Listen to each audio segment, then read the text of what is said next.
Hello दोस्तों, स्वागत करता हूं आपके अपने यूट्यूब चैनल OMG स्टडी पर। मेरा नाम राहुल है। मैं आपको एक नई वीडियो में आपका स्वागत करता हूं।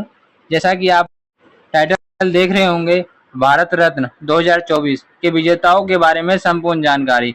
तो मैं आपको इस वीडियो में एक जितने भी 2024 में विजेताओं को भारत रत्न अवार्ड मिला है उनके बारे में संपूर्ण जानकारी आपको दूंगा, जो कि एग्जाम के दृष्टिकोण से बहुत ज़्यादा महत्वपूर्ण होने वाला है। इन सभी आने वाले जो एग्ज़ाम में है वो आपको यहाँ से क्वेश्चन 2 या 3 क्वेश्चन जरूर पूछे जाएंगे। इस वीडियो को आप लोग ध्यानपूर्वक देखिएगा।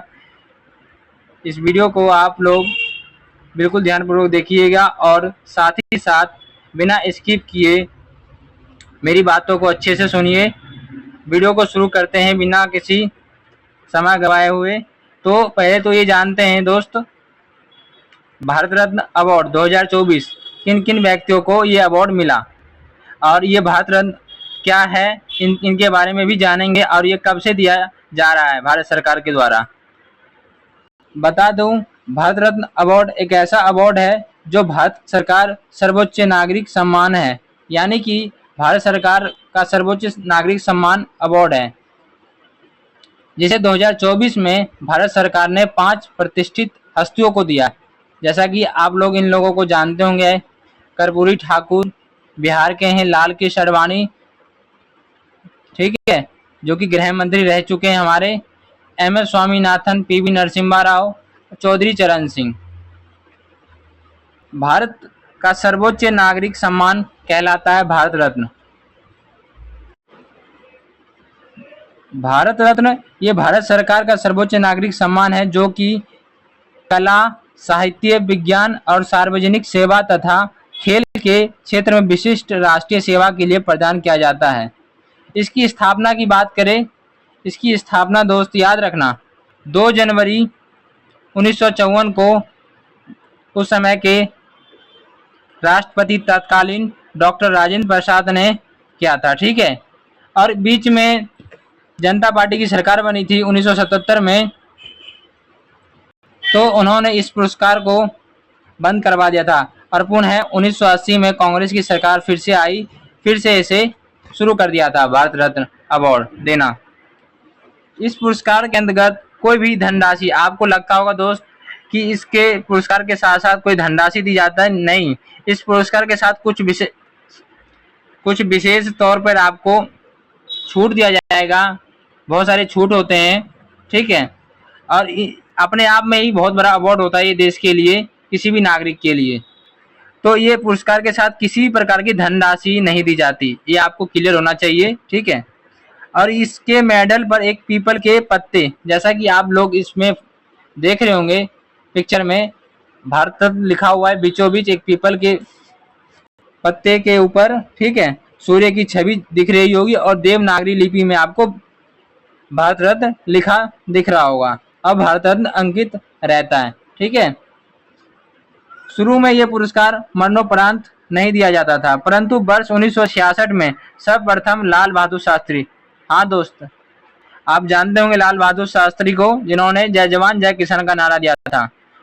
1966 से पहले किसी को भी मरणोपरांत मतलब ये अवार्ड नहीं दिया जाता था, लेकिन उसके बाद 1966 के बाद ये अवार्ड मरणोपरांत भी दिया जाता है, यानी कि जिस व्यक्ति की मृत्यु हो गई उसको भी ये अवार्ड दिया जा सकता है। ये जितने भी आपको नाम हैं, इनमें से कर्पूरी ठाकुर जी अभी वर्तमान में नहीं है, MS स्वामीनाथन जिनका अभी 1 साल पहले निधन हो गया, PV नरसिम्हा राव हमारे बीच में नहीं है, ना ही चौधरी चरण सिंह है। इसमें से 5 व्यक्तियों में से सिर्फ लाल कृष्ण आडवाणी जी हैं, जिनकी उम्र 90 के आसपास है, 90 प्लस है, ठीक है। बस इनमें से एक ही व्यक्ति जीवित है, बाकी सब को मरणोपरांत दिया गया। तो वही बात करते हैं इन सभी के बारे में, छोटी सी वीडियो बनाऊंगा, बस आप लोग ध्यानपूर्वक देखिएगा इस वीडियो को, ठीक है, ताकि आपके आने वाले जो एग्ज़ाम है NTPC और भी एग्ज़ाम जैसे कि SI, जो भी विद्यार्थी या जो भी मेरे दोस्त SI UP SI की तैयारी कर रहे हो या बिहार SI की तैयारी कर रहे हो, उन सभी में ये प्रश्न पूछा जाएगा भारत रत्न। ठीक है, भारत रत्न से संबंधित जितने भी क्वेश्चन बनते हैं आप इस वीडियो को देख लीजिए, ये वीडियो आपके लिए कारगर साबित होने वाला है।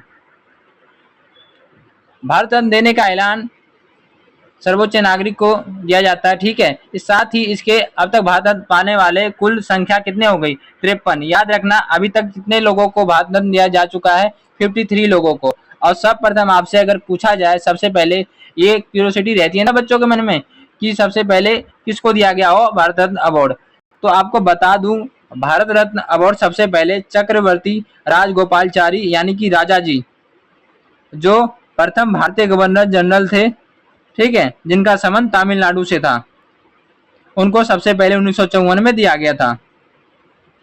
फिर उसी साल सर्वपल्ली राधाकृष्ण को भी दिया गया और डॉक्टर चंद्रशेखर वेंकट रमन को भी। अब शुरू करते हैं, इस साल किन किन व्यक्तियों को मिला, किन किन प्रतिष्ठित व्यक्तियों को मिला, उनके बारे में कुछ जानकारी आपको बता दूं।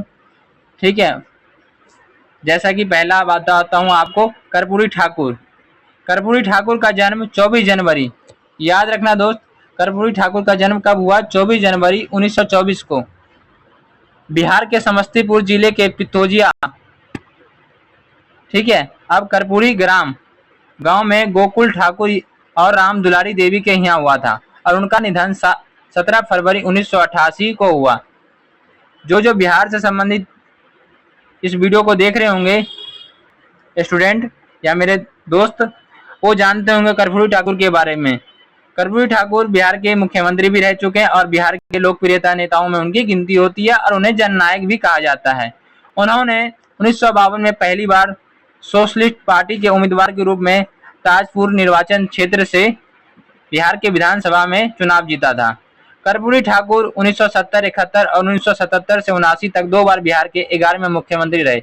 याद रखना कर्पूरी ठाकुर बिहार के सबसे फेमस व्यक्तियों में उनकी गिनती है आती है। ठीक है, कर्पूरी ठाकुर 1970, 71 और 70 से 79 यानी कि 79 तक 2 बार बिहार के 11वें मुख्यमंत्री के तौर पर रहे थे। 1967 और 1968 तक बिहार के उप मुख्यमंत्री रहे। याद रखना बिहार के पहले गैर कांग्रेसी मुख्यमंत्री थे जो कि सोशलिस्ट पार्टी के उम्मीदवार थे। उन्होंने भारत में पहली बार अन्य पिछड़ा आयोग, जैसा कि आप लोग अभी जानते होंगे ओबीसी, जैसे कि अभी ओबीसी को आरक्षण दिया गया, तो इनके ही समय ओबीसी को आरक्षण दिया गया था। उन्होंने भारत में पहली बार ओबीसी को आरक्षण दिया। उन्होंने 1977 में मुख्यमंत्री बनने के बाद मुंगेरी लाल आयोग की सिफारिश को लागू किया, जिसके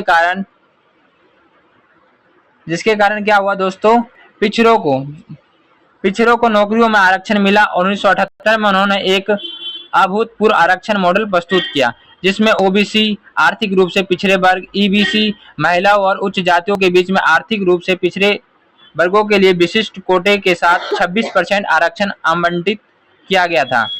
उन्होंने बिहार में उर्दू को दूसरी राजकीय भाषा का दर्जा दिया। ये भारत रत्न पाले 40वें मरणोपरांत भारत रत्न पाले व्यक्ति हैं। 15वें बिहार से भारत रत्न पाने वाले चौथे व्यक्ति हैं। ठीक है, याद रखना बिहार से भारत रत्न पाने वाले चौथे व्यक्ति है ये, यानी कि अब तक बिहार से 4 व्यक्तियों को भारत रत्न अवार्ड मिल चुका है, ये चौथे हैं। अब आगे बढ़ते हैं दोस्त, लाल कृष्ण आडवाणी, जो कि वर्तमान में ये अभी जीवित हैं, जिनका संबंध भारतीय जनता पार्टी से है और ये भारत सरकार में गृह मंत्री भी रह चुके हैं। लाल कृष्ण आडवाणी भारत रत्न प्राप्त करने वालों में 50वें व्यक्ति लाल कृष्ण आडवाणी का जन्म 8 नवंबर 1927 को कराची यानी कि अब पाकिस्तान में हो गया, यानी कि वर्तमान में पाकिस्तान में है कराची, आप लोग सभी जानते होंगे। वर्ष 1942 में आरएसएस से जुड़े थे और 1980 में स्थापित भाजपा के संस्थापक सदस्यों में से एक थे। इनकी आत्मकथा याद रखना, जैसे कि एसएससी के कई बार पेपर में पूछा जाता है, इनके आत्मकथा माई कंट्री माई लाइफ, याद रखना किसकी है? लाल कृष्ण आडवाणी जी की, माई कंट्री माई लाइफ। उन्होंने राम मंदिर के समर्थन के लिए 25 सितंबर 1990 को सोमनाथ से अयोध्या तक रथ यात्रा, याद करना दोस्त, अगर आप लोगों का जन्म 1990 से पहले हुआ तो आप लोग जानते होंगे, या आपके पापा या आपके दादा बताते होंगे किस प्रकार लाल कृष्ण आडवाणी, जैसा कि अभी राम मंदिर तो पूरी तरह बन चुका है, ठीक है, आप लोग दर्शन करने जा सकते हो, लेकिन उससे बनने से पहले जो विवाद हुआ था, ठीक है, राम मंदिर को लेके इन्होंने रथ यात्रा निकाली थी, ठीक है, वहां पर जो मस्जिद थी उसको तुड़वा के उन्होंने राम मंदिर स्थापना करने की बात सुप्रीम कोर्ट से कही थी। उन्होंने राम मंदिर के समर्थन के लिए 25 सितंबर 1990 को सोमनाथ से अयोध्या तक रथ यात्रा निकाली थी। उस समय 1990 में इस यात्रा के दौरान 22 अक्टूबर 1990 को समस्तीपुर में गिरफ्तार किए गए थे इन्होंने, ठीक है। अप्रैल 1970 में जनसंघ से सीट से राज्यसभा के लिए चुने गए थे। ये 2002 से 2004 तक भारत के 7वें उप प्रधानमंत्री के रूप में कार्यरत रहे, ठीक है, यानी कि ये गृह मंत्री रह चुके हैं, यानी और उप प्रधानमंत्री वाइस प्राइम मिनिस्टर रह चुके हैं। वो 2009 में भाजपा के प्रधानमंत्री पद के उम्मीदवार रहे थे और इन्हें 2015 में पद्म विभूषण से सम्मानित किया गया, ठीक है। किसी और वीडियो में आपको बताऊंगा पद्म विभूषण के, पद्म भूषण और पद्म श्री, ये 3 अवार्ड ये भी नागरिक को दिए जाते हैं, भारत के नागरिक को। तीसरे हैं हमारे 2024 के प्राप्तकर्ता MS स्वामीनाथन, जिनको शायद हर कोई जानता हो, हरित क्रांति के जनक के रूप में जाने जाते हैं, ठीक है। कृषि वैज्ञानिक MS स्वामीनाथन, जिनका फिलहाल ही 2023 में मृत्यु हो गया था, ठीक है। कृषि वैज्ञानिक MS स्वामीनाथन का जन्म 7 अगस्त 1925 को तमिलनाडु के कुंभकोणम में हुआ था। इनकी मृत्यु 28 सितंबर 2023 को चेन्नई में हुआ था। स्वामीनाथन को कई प्रतिष्ठित पुरस्कार प्राप्त हुए, जिनमें शांति स्वरूप भटनागर पुरस्कार 1961 में रेमन मैग्सेसे से, याद रखना ये जरूर पुरस्कार आता है। SSC का जो पेपर देने जाओगे, SSC GD, SSC MTS, CHSL, उन सब में इनके पुरस्कार के मतलब ईयर पूछ ले जाते हैं। जैसे कि ऐसे पूछ लिया जाएगा आपको MS स्वामीनाथन को रेमन मैग्सेसे पुरस्कार किस वर्ष दिया गया, यानी कि 1971 में। एल्बर्ट आइंस्टाइन विश्व विज्ञान पुरस्कार 1986 में। इसके साथ ही इनको पद्म श्री 1967 यानी कि 1967 में, अब पद्म भूषण 1972 1972 में, पद्म विभूषण यानी 1989। ये भारत के जितने भी नागरिक पुरस्कार हैं, राष्ट्रीय पुरस्कार, इन्हें सभी मिल रखे हैं, पद्म श्री से लेकर भारत रत्न तक। PV नरसिम्हा राव का जन्म 28 जून 1921 को वर्तमान तेलंगाना यानी हैदराबाद के वारंगल जिले लकनेपल्ली गांव में हुआ था। इनका पूरा नाम पामुलापति वेंकट नरसिम्हा राव था। आप इससे पहले शायद इनका पूरा नाम नहीं जानते होंगे, इनको बस PV नरसिम्हा राव के नाम से ही जानते हैं लोग। इनका पूरा नाम है पामुलापति वेंकट नरसिम्हा राव था। इनके पिता का नाम सीताराम राव और माता का नाम रुक्माबाई था। 1991 से 1996 तक वो भारत के 9वें प्रधानमंत्री रहे।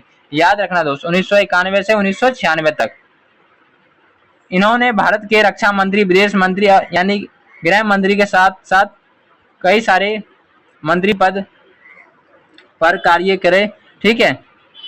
1971 से 1973 आंध्र प्रदेश के चौथे मुख्यमंत्री भी रह चुके और 73 में और 74 में संविधान संशोधन अधिनियम के कार्यान्वयन PV नरसिम्हा राव के कार्यकाल में ही हुआ था। आप पढ़ते हो ना संशोधन के बारे में 73 में और 74 में, मेरे को कमेंट करके बताना कि संविधान संशोधन हुआ था किसके कारण और क्या क्या हुआ था। तो उस समय इनके ही कार्यकाल में हुआ था। चौधरी चरण सिंह, शायद इनको आप पॉपुलर नेताओं में आप जानते होंगे, ये भी काफी प्रचलित है भारत में। चौधरी चरण सिंह, जैसा कि आप पिक्चर देख सकते हो इनका।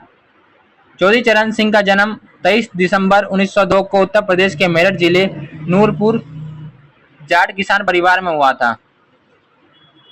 इनके जयंती पर 23 दिसंबर को राष्ट्रीय किसान दिवस, याद रखना राष्ट्रीय किसान दिवस 23 दिसंबर इनके जन्मदिन पर मनाया जाता है। इनकी मृत्यु यानी कि 29 मई 1987 को हो गई थी।